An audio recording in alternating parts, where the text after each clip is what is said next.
তোদের সঙ্গে ঝগড়া ঝাঁটি কিছুদিন আগে কারোর সঙ্গে ঝামেলা অশান্তি হয়েছিল?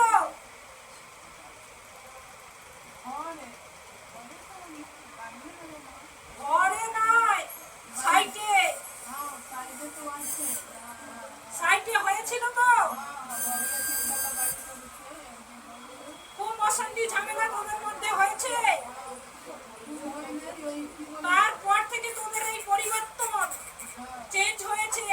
সবসময় তোরা বাড়িতে না থাকতে পারছিস না, কিছু টাকা পয়সা লেনদেন নষ্ট হয়ে যাচ্ছে।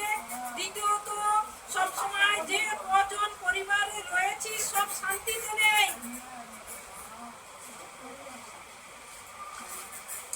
পিছনের যে জিনিস করা হয়েছে তার জন্যে